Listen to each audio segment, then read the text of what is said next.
جیسے ہی سلیم اور اس کی ماں مقدس کے کمرے کے باہر پہنچتے ہیں، انہیں اندر سے عجیب سی ہنسنے کی آوازیں آ رہی ہوتی ہیں، جس پر وہ دونوں حیران ہو جاتے ہیں اور مقدس کے کمرے کے اندر جاتے ہیں۔ دیکھتے ہیں مقدس بیڈ کے اوپر بیٹھے کسی سے باتیں کر رہی ہے۔ سلیم مقدس سے پوچھتا ہے، بیٹا آپ کس کے ساتھ باتیں کر رہی ہو؟ جس پر مقدس کہتی ہے، پاپا میں انٹی سے باتیں کر رہی ہوں۔ سلیم کہتا ہے، کون سی انٹی؟ جس پر مقدس خاموش ہو جاتی ہے۔ اس کے بعد سلیم اور اس کی ماں بر ٹی وی لاؤنج میں آ کے آپس میں باتیں کرنا شروع کر دیتے ہیں۔ سلیم کہتا ہے، ماں جی آپ ٹھیک کہہ رہی تھی، مقدس کے ساتھ کوئی نہ کوئی مسئلہ ضرور ہے۔ جس پر اس کی ماں کہتی ہے، یہی بات تو میں تم دونوں کو سمجھانے کی کوشش کر رہی تھی، تم دونوں سمجھ ہی نہیں رہے ہو۔ جس پر سلیم کہتا ہے، لیکن مجھے سمجھ نہیں آ رہی یہ اچانک مقدس کو ہوا کیا ہے؟ جس پر اس کی ماں کہتی ہے، اچانک نہیں، جس دن سے تم لوگ پارک سے واپس آئے ہو تب سے مقدس ٹھیک نہیں ہے، اور مجھے شک ہے مقدس کے ساتھ کوئی نہ کوئی آسیب ہے۔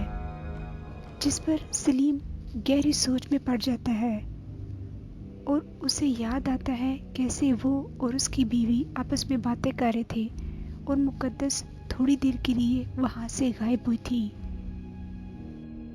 سلیم ابھی یہ سب سوچ ہی رہا ہوتا ہے کہ اس کی ماں کہتی ہے، بیٹا تم پیر صاحب کو فون کرو یا پھر مقدس کو ان کے پاس لے جاؤ، وہ دم کریں گے تو ہماری بیٹی انشاءاللہ ضرور ٹھیک ہو جائے گی۔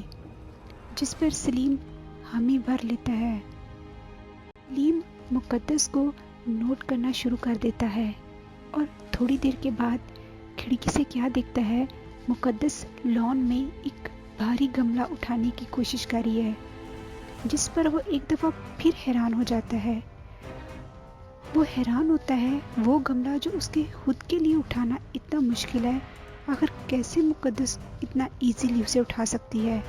اور وہ مقدس کو کہتا ہے، بیٹا آپ یہ کیا کر رہی ہو؟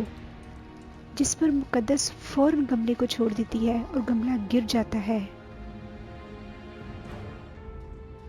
اور مقدس کہتی ہے، پاپا میری گیند یہاں گم ہوئی ہے، میں اسے ڈھونڈ رہی ہوں۔ جیسا کہ سلیم کی ماں نے سلیم کو کہا تھا کہ وہ اپنے پیروں کو فون کرے، سلیم نے ویسے ہی اپنے پیروں کو فون کیا اور انہیں مقدس کی حالت کے بارے میں بتایا۔ جس پر اس کے پیر کہتے ہیں کہ وہ اگلے دن ہی بچی کو ان کے پاس لے آئے اور وہ اسے دم کریں گے۔ یہ دن سلیم مقدس کو اپنے پیروں کے پاس لے کے جاتا ہے۔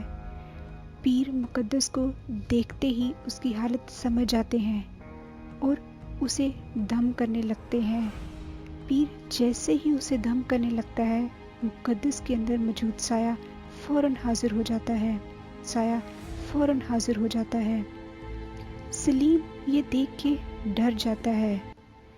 پیر اس سائے سے باتیں کرنے لگتے ہیں اور کہتے ہیں، تم نے اس معصوم بچی کو آخر کیوں پکڑ رکھا ہے؟ جس پر وہ سایہ کہتا ہے، اس بچی نے ہمارا گھر توڑا ہے، جس کی اب ہم اسے سزا دیں گے۔ پیر اس سائے سے کہتا ہے، اس بچی نے غلطی سے کیا ہوگا، اس بچی کو معاف کر دو اور اسے چھوڑ دو۔ جس پر وہ سایہ پیر کی بات مان لیتا ہے اور مقدس کو چھوڑ دیتا ہے، اور اس طرح مقدس پہلے کی طرح نارمل ہو جاتی ہے۔ گھر آنے کے بعد مقدس کی دادی اس کے ماں باپ دونوں کی کلاس لیتی ہے اور کہتی ہے، خبردار آئندہ تم دونوں نے میری بیٹی کو کبھی اکیلا چھوڑا تو۔ جس پر وہ بھی کہتے ہیں، ہم آئندہ ایسی غلطی کبھی نہیں کریں گے۔